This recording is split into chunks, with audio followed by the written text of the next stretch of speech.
Mike Murphy. How did I get here?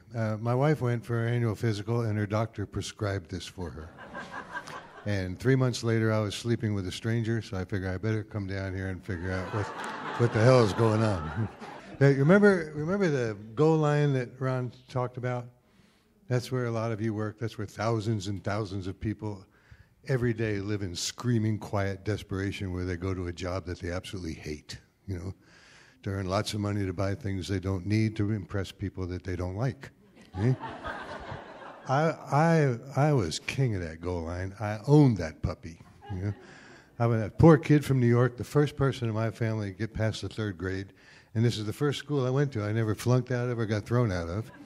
And I managed to graduate from all of them, but this place I absolutely loved. And I wound up as chief executive officer of one of the largest privately held corporations in the world, doing business, I think, it's about 190 countries. I had offices in 54 countries. I'm happily married. My kids are 41, 40, 37, 9, and 5.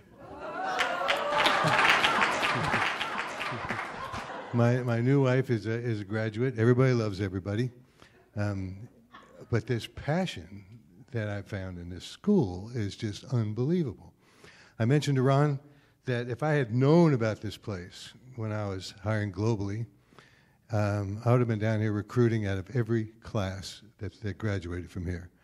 Because all things being equal, you have more than an edge. You have an incredible advantage with life skills that can be applied all over the world. And the world is changing so rapidly. Trust me.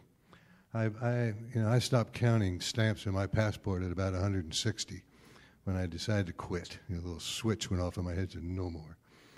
But I don't think you can name a country I haven't been in. Some don't even exist anymore. And I've seen a lot of cultures. I speak 5 languages, and I learned this side of the culture that exists in a lot of these countries. And I'm going to give you a quick example. I went to Vietnam. When I graduated from high school, there were 36 of us in my class. 17 were killed in Vietnam. And so I went back there. And without if I had had the USM skills, I could have accomplished in probably 3 months what it took me 2.5 years to do. And that was I wanted to reforest the jungles and grow bananas and cocoa there and cure all the damage that was done by Agent Orange when we were over there. And it took me 2.5 years to get it done. We got it done.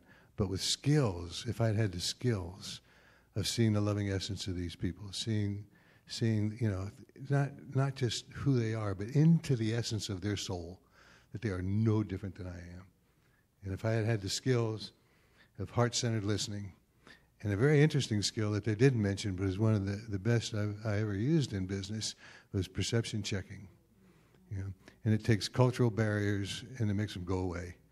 It turns your loving eyes into colorblind, and your heart is open to change and the things that can happen in this world. My little people, Katie and Cody, they're 9 and 5. They're going to retire. They'll be finished working like me in about 2070.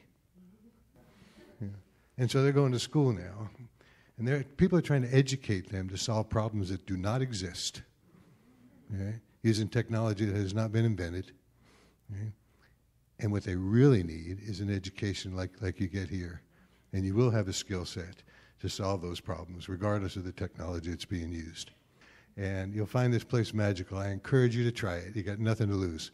I came down and I kept my car running in the parking lot because I was going to bolt if something weird happened here. But it was absolutely awesome. It was life-changing for me. I am not only a better businessman, I'm a much better daddy. I'm a much better husband. I've got 7 grandchildren. I'm a much better grandpa. And I thank USM for all of that.